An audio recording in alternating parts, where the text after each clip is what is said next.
A Bíblia Nossa de Cada Dia está começando agora e nós vamos meditar hoje no Salmo de número 39. Glória a Deus, mais um episódio, mais um estudo, mais uma meditação na palavra do Senhor. E esse salmo, para começo de conversa, aparece na epígrafe dele uma palavra, né? Ao estilo de Jedutum. Quem é Jedutum, gente? Se você gosta de anotar as referências, de estudar, anote aí. 1 Crônicas 16, do verso 41 até o verso 42. E também anote aí 1 Crônicas capítulo 25, do verso 1 ao verso 3. Nós sabemos quem é Jedutum pela própria palavra. Quem era Jedutum, gente? Ele foi um dos músicos, um dos principais nomeados por Davi para dirigir o culto público. Então, aqui em 1 Crônicas 16, olha só o que está escrito. Com eles, capítulo 16, verso 41. Com eles estavam Remã, né? E Jedutum, e os outros que haviam sido escolhidos e nomeados para darem graças ao Senhor, porque o seu amor leal dura para sempre. Remã e Jedutum eram responsáveis pelas trombetas, pelos símbolos e pelos outros instrumentos musicais do culto a Deus. Os filhos de Jedutum foram nomeados como porteiros.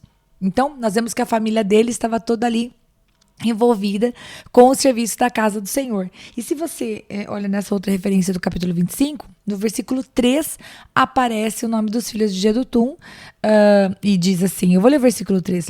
Dos filhos de Jedutum, Gedalias, Eri, Jesaías, Simei, Asabias e Matitias, 6 ao todo, sob a supervisão de Jedutum, o pai deles, que profetizava ao som da harpa para dar graças e louvar ao Senhor. Isso é o que está no versículo 3. No versículo 1 diz, Davi, com os comandantes do exército, separou alguns dos filhos de Asaf, de Remã e de Jedutum para o ministério de profetizar ao som de harpas, liras e símbolos. E aí é que aparece a divisão dos filhos de Asaf, de Jedutum e de Remã. Então, eles eram pessoas responsáveis pelo louvor na casa do Senhor. E esse salmo era para ser tocado ao estilo de Jedutum, ok? Olha que legal, né? A palavra de Deus sempre tem algo diferente assim para ensinar para a gente, não somente para nossa vida, né, para aplicar no nosso dia a dia, mas também tem tesouros escondidos. E a gente vai cruzando a própria palavra com a palavra e ela vai se explicando. Isso é maravilhoso. Vamos começar no versículo 1? Bom, Acho que eu vou somente fazer um parênteses. O Salmo de número 39 mostra um Davi bem abatido. Ele vai chegar-se diante de Deus, cansado, não falando agora dos inimigos, meus queridos, mas ele vem para falar da condição do homem, da nossa limitação, do quanto a nossa vida ela é tão fugaz, do quanto muitas vezes somos esmagados por causa do nosso pecado, né, das consequências daquilo que nós fazemos e escolhemos para a nossa vida, e o quanto nós precisamos de Deus, porque sem Ele é impossível sobreviver a nenhum desses dias. Então, preste atenção no versículo 1.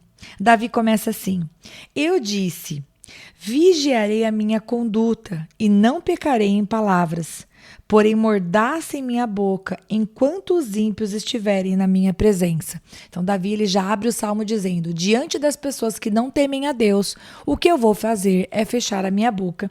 Eu não vou pecar com as minhas palavras, eu não vou pecar com a minha conduta. E se você conhece um pouquinho da palavra de Deus, você sabe que o livro de Tiago, capítulo 3, ele é um capítulo muito especial, porque durante todo este capítulo, Tiago vai falar sobre a boca, a nossa língua, a capacidade que nós temos de desagradar a Deus com as nossas palavras e quanto é importante nós domarmos, né, a nossa maneira de falar e o que falar, né? E eu vou ler apenas um dos versículos. Eu não vou ler Tiago capítulo 3 inteiro, mas eu quero ler para você o versículo 2, que diz assim, pois todos tropeçamos de muitas maneiras, ou seja, nós pecamos de muitas maneiras. Se alguém não tropeça no falar, tal homem é perfeito, capaz de dominar também todo o corpo. Eu acho que Tiago aqui, ele havia constatado isso porque muitas vezes a gente não consolida o pecado com o corpo, mas com a nossa boca a gente deixa sair aquilo que tem no nosso coração. E quando nós estamos assim irritados com alguma coisa, nós deixamos isso jorrar e, vamos dizer assim, né, de uma maneira incontrolada. Eu te aconselho a ler Tiago capítulo 3 todinho, para você ver do que eu estou falando, caso você nunca tenha lido. Então ele diz aqui, diante daqueles que não temem a Deus, né, a Bíblia vai chamar aqui de ímpios, enquanto eles estiverem na minha presença, eu vou vigiar a minha conduta e eu vou tomar cuidado com as minhas palavras. E só mais uma observação antes da gente partir para o versículo 2. Isso é muito legal. Uma coisa é quando você chega diante de um confidente, uma pessoa que te ouve, que olha por você, uma pessoa de Deus, que sempre tem a palavra do Senhor para te dar um conselho bíblico. E para essa pessoa você abre o seu coração. Você fala, olha, eu tô desanimado, eu tô preocupado com isso, tô aborrecido com isso, olha, eu não sei o que fazer. Aquela pessoa, ela não vai te dar uma opinião dela, ela vai dar para você uma instrução da palavra, de acordo com a palavra de Deus. Se bobear, vai abrir até a Bíblia para você. Senão vai pegar no celular, que hoje em dia o negócio tá mais moderno. Ou senão ela vai falar, olha, na Bíblia tá escrito assim, assim, assim. Ela vai te nortear de acordo com a palavra de Deus. Essa é a pessoa que deveria te ouvir. Agora, quando você e eu, nós abrimos a nossa alma e derramamos as nossas dores diante daqueles que não temem a Deus, ou como diz aqui no versículo 1, diante dos ímpios, né, de acordo com a Nova Versão Internacional, a gente está tomando talvez uma decisão errada. Davi não faria dessa maneira, né? Ele diz que diante daqueles que não temem a Deus, ele vai tentar não pecar e ele vai ficar com a sua boca fechada. Eu acho que isso é um bom conselho para nós acatarmos, né? Quando estiver estressado, vai orar. Se precisar conversar com alguém, vá falar com alguém que tema a Deus. Continuando no versículo 2. Enquanto me calei, resignado, e me contive inutilmente, minha angústia aumentou. Então Davi estava dizendo que ele ficou calado diante de certas coisas que estavam dentro do seu coração e a sua angústia só foi se tornando maior e maior. Deixa eu virar aqui a página da minha Bíblia. Verso 3. Meu coração ardia no peito, e enquanto eu meditava, o fogo aumentava. Então comecei a dizer, e agora então Davi vai falar aquilo que estava preso no seu peito. Verso 4.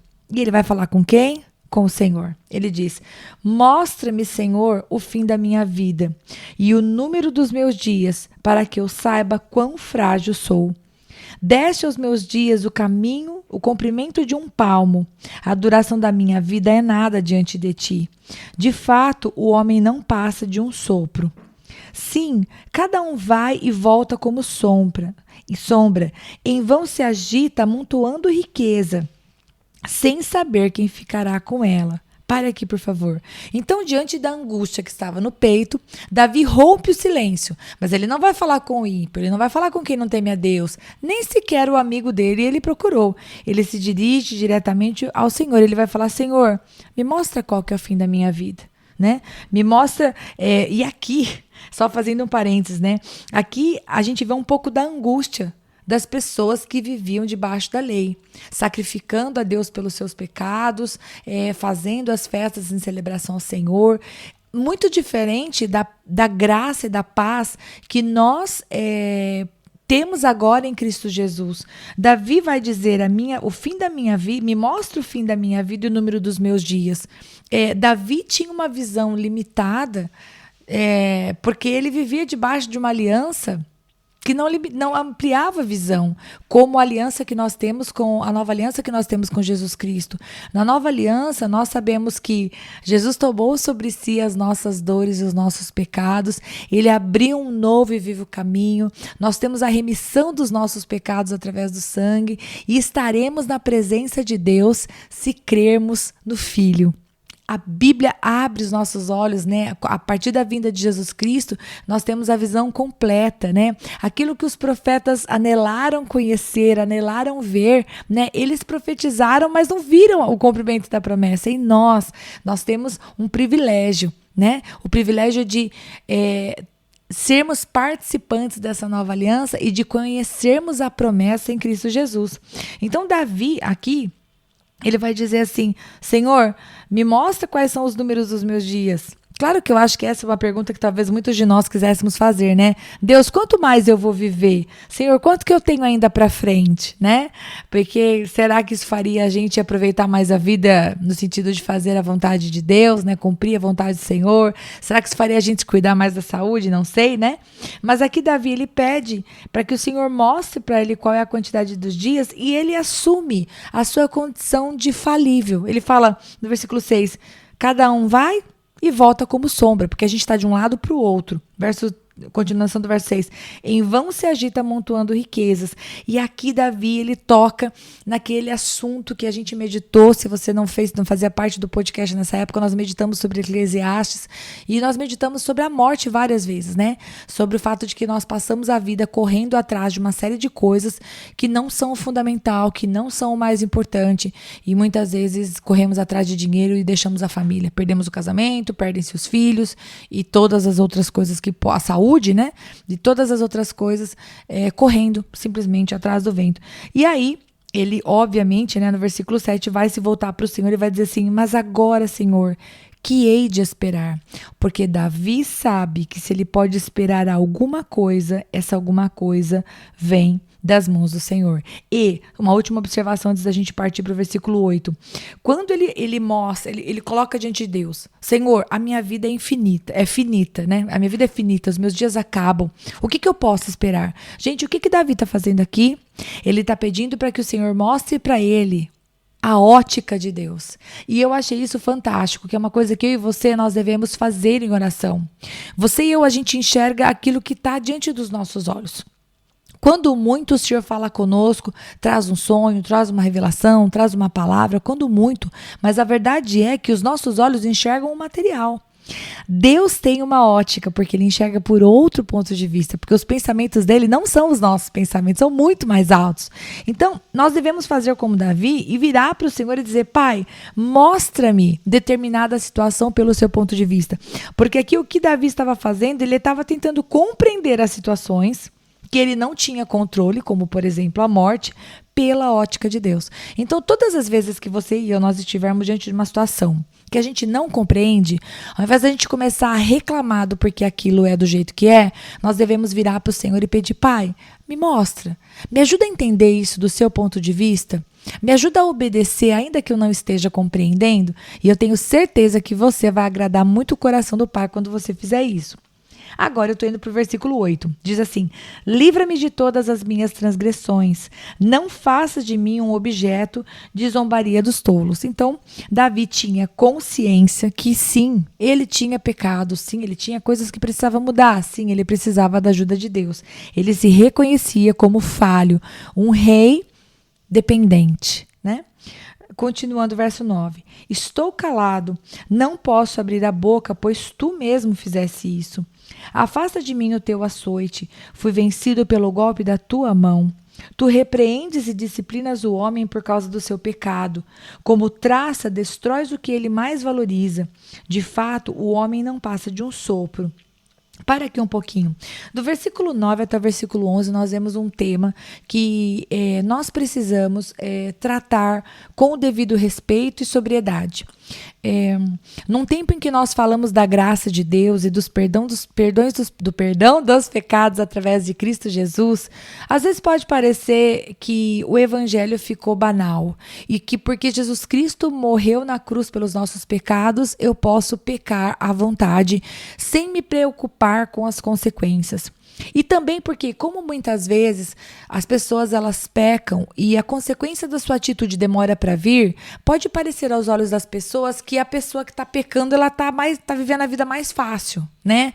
E às vezes passa até na cabeça da pessoa que está fazendo certo aquele pensamento assim: pô, o que a gente está aqui fazendo certo se o outro está lá fazendo errado e está se dando bem, não está tendo nenhuma consequência ruim.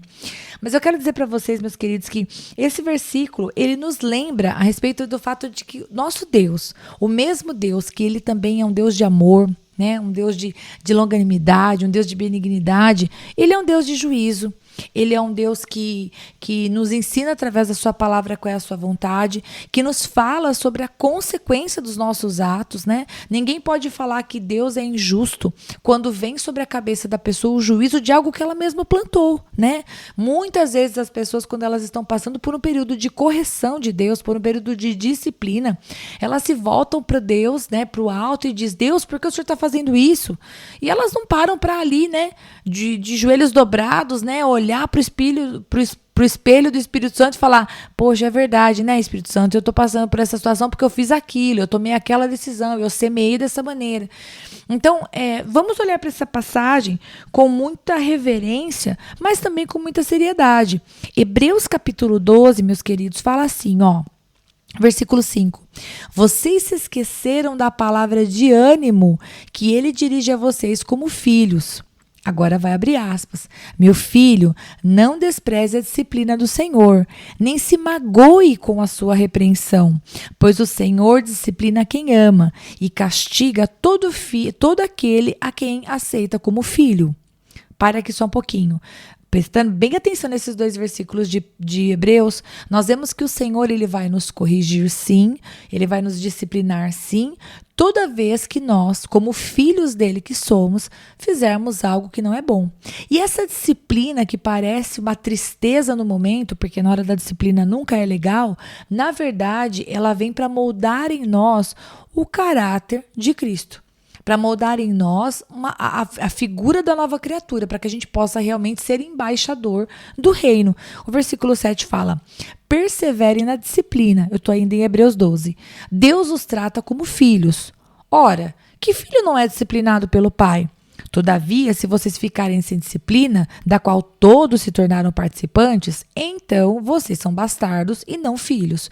Aqui o autor de Hebreus, ele já dá uma chibata aqui, né? Deixando bem claro, se você é filho, você será disciplinado. Você não pense que você foi chamado para ser o filho mimado que vai pôr o calçado em cima da cama, né? O calçado em cima do sofá. Não vai. Nós somos filhos, somos servos, recebemos uma graça, vamos morar com o Pai, cremos em Jesus Cristo, tivemos os nossos pecados perdoados, podemos ser nova, né? Somos nova criatura, as coisas velhas já passaram, há muitas promessas maravilhosas, mas todas as vezes que um filho de Deus fizer algo que é reprovável, está aí o Pai, porque se ele é o Pai, ele vai corrigir e glória a Deus por isso. Nós devemos dar graças a Deus porque nós temos um Pai que nos ama a ponto de nos corrigir.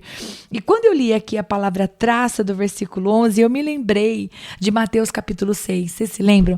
Do versículo 19 que fala assim, não acumulem para vocês tesouros na terra, onde a traça e a ferrugem destrói e onde os ladrões arrombam e furtam, mas acumulem para vocês tesouros nos céus, onde a traça e a ferrugem não destroem e onde os ladrões não arrombam nem furtam. Pois onde estiver o teu tesouro, ali também estará o teu coração. E esse texto de Mateus está nos ensinando que nós devemos sim estudar, fazer pós-graduação, procurar os melhores empregos, tentar ser um profissional de sucesso, ter recursos para dar uma boa condição para nossa família, mas quando a palavra de Deus fala para a gente acumular tesouros no céu, tá falando daquilo que não pode ser medido aqui na terra. Da mesma maneira que não pode ser consumido pela traça e pela ferrugem, como tudo que temos, né? É espiritual, claro, fruto das nossas ações humanas, né, das nossas decisões, mas que redundam por um crédito, né? Se tornam diante de Deus um crédito, algo que nós fazemos para a glória dele. E isso está lá arrolado no banco dos céus, né? Então, esse é o tipo de tesouro. Quando você ama, quando você perdoa, quando você faz a vontade de Deus, quando você fala de Jesus para alguém, quando você demonstra compaixão, quando você anda mais uma milha com a pessoa. É desses tesouros que a Bíblia está falando que a traça, de maneira nenhuma, vai poder corroer e a ferrugem vai comer. Não vai acontecer, né? Nós temos essa esperança viva, né? Nós temos essa herança. E 1 Pedro capítulo 1, verso 3 fala assim, ó: bendito seja o Deus e Pai do nosso Senhor Jesus Cristo, conforme a sua grande misericórdia, e que ele nos regenerou para a viva esperança por meio da ressurreição de Jesus Cristo dentre os mortos, para uma herança que jamais poderá perecer, macular-se ou desvanecer. Essa herança está guardada nos céus para vocês, que mediante a fé são protegidas pelo poder de Deus até chegar à salvação que está prestes a ser revelada no último tempo. Então existe um tesouro, meus queridos, que eu e você vamos falar assim, desfrutar na presença de Deus em alegria, que é fruto sim daquilo que eu e você escolhemos de bom, do jeito certo, do jeito de Deus, né? Não vamos apenas, vamos dizer assim, desfrutar as boas consequências das decisões tomadas em Cristo aqui na terra, né? Mas tudo isso são tesouros, é aquilo que não pode ser corroído, né? Que não pode ser enferrujado. E para terminar, Vamos ler a partir do versículo 12. Ouve a minha oração, Senhor. Escuta o meu grito de socorro. Não sejas indiferente ao meu lamento, pois sou para ti um estrangeiro, como foram todos os meus antepassados. Desvia de mim os teus olhos para que eu volte a ter alegria, antes que eu vá e deixe de existir. Então aqui, Davi termina o salmo, claro, pedindo que o Senhor escute a oração dele, mas eu não sei se você percebe que tem um tom diferente, tem um tom de desespero aqui, né? E nós vemos que ele, na nova versão internacional, não aparece a palavra estrangeiro, não aparece a palavra peregrino, mas na versão revista atualizada aparece estrangeiro e peregrino, que são palavras diferentes, mas para se referir a pessoas que não eram da terra, né, e que, portanto, não poderiam ter posse junto ao povo de Deus. Então, ele vira para Deus, Davi vira para Deus e fala assim: eu sou para ti um estrangeiro. O que ele quer dizer com isso? Há uma angústia tamanha no coração de Davi que é como se eles dissessem: eu estou tão angustiado que eu sinto como se não houvesse um lugar para mim. Eu preciso que o Senhor escute a minha oração, né? Eu não tenho parte com tudo isso que eu estou vendo aqui. A minha resposta, a minha paz, a minha herança está em ti. É do Senhor que eu me sinto bem. Mas nesse exato momento, a presença do Senhor, os olhos dele, que é o que está escrito no versículo 13, é como se estivesse trazendo sobre ele o peso. Qual o peso, meus queridos? O peso da santidade de Deus, que é bem oposta ao peso do nosso pecado, né? As dores da nossa alma, as escolhas ruins que nós fazemos. E como Davi havia dito, né, anteriormente, ele disse: Senhor, eu estou calado porque a tua mão está me disciplinando por causa do meu pecado, no verso 11. Então, aqui ele diz: Senhor, por favor, desvia os teus olhos de mim. E eu quero fazer uma observação antes de nós terminarmos, porque quando Davi vira para Deus e fala: Pai, desvia os teus olhos de mim, Deus, não olha para mim, isso é um negócio meio pesado, né? Meio forte. E a gente pode tender a pensar que Davi estava sendo irreverente com Deus, mas não é. Deus sabe exatamente a diferença daqueles que dizem: Pai, eu não sou digno do Senhor. Tira os teus olhos de mim, Senhor, eu não sou digno. E daqueles que estão agindo com rebeldia. E eu quero que você anote 2 textos aí. Um deles é Lucas capítulo 5, do verso 8 até o verso 9. E o outro é Mateus 8:34. Em Lucas está escrito assim, capítulo 5, verso 8. Quando Simão Pedro viu isso, ajoelhou-se aos pés de Jesus e disse: Afasta-te de mim, Senhor, porque sou um homem pecador. Pois ele e todos os seus companheiros estavam perplexos com a pesca que haviam feito. Aqui Pedro diz: Senhor, sai de perto de mim, se afasta de mim porque eu tenho pecado. Pedro estava entendendo que ele não era digno de estar na presença de quem ele estava e que o pecado dele era uma coisa repugnante aos olhos de Jesus. E aqui, da mesma maneira, Davi, ele pede, né, ao Senhor que afaste os seus olhos, que é muito diferente do posicionamento dos gadarenos, né? Mateus 8:34 fala: toda a cidade saiu ao encontro de Jesus e quando viram, suplicaram-lhe que saísse do território deles. Eles não queriam a libertação, eles queriam continuar com a vida exatamente do jeito que estavam. Então eles estavam realmente dizendo: Jesus, saia daqui, nós não queremos a tua presença. Então nós terminamos aqui esse maravilhoso salmo e eu espero você, se o bom Deus permitir, no salmo de número 40. Um grande beijo, Deus te abençoe.